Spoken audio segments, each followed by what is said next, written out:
বেছে বেছে কেন তপসিয়ায় বুলডোজার চালানো হবে? বড়বাজার, হাওড়া, বেলেঘাটায় কেন বেআইনি নির্মাণ ভাঙা হবে না? প্রশ্ন তুললেন জাভেদ খান। আজ মমতা বন্দ্যোপাধ্যায়ের ডাকে কালীঘাটের বৈঠকে গিয়েছিলেন তিনি। সেখানে তিনি বলেন, সর্বত্র বেআইনি নির্মাণ ভাঙা হোক।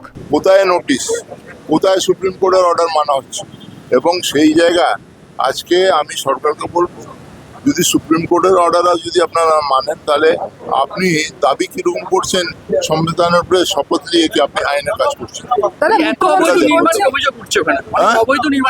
সারা কলকাতা, বড় বাজারে নেই, হাওড়ায় নেই, 12তলা বিল্ডিং 4 ফুটের উপরে, আজকে বেলেঘাটা নেই, তাহলে সব জায়গায় কেন ভাঙা হচ্ছে না? দাদা, মুখ্যমন্ত্রী বেছে বেছে তপসিয়া কেন, বেছে বেছে কসবা কেন? আজকে সেই প্রশ্নটা উঠছে।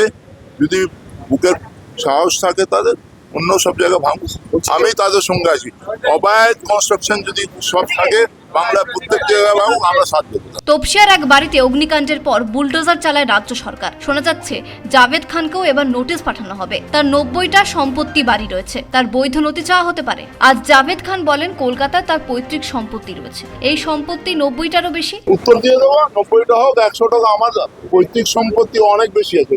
90টা কোথা থেকে আসলো? 90-এর বেশি হতে পারে, কম হতে পারে। এবং ফয়াজ খান কেন, জাভেদ খানেরও অনেক সম্পত্তি আছে। জিনিসটা হচ্ছে, আমরা কি চুরি করে এনেছি, কি আমার উপরে কোনো দাগ আছে, কি আমি কোনো কারো কাছ থেকে টাকা দিয়ে কি ঘুষ খেয়ে করেছি?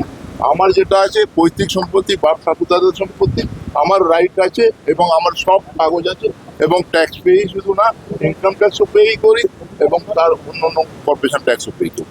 এটা যারা বলছেন, আমি বোধহয় মিস ইনফরমেশনের জন্য হচ্ছে, মিসলিড করছে। হ্যাঁ, নোটিশ দিতে গেলে কাগজ আমরা দেখাবো, পরিষ্কার হয়ে যাবে।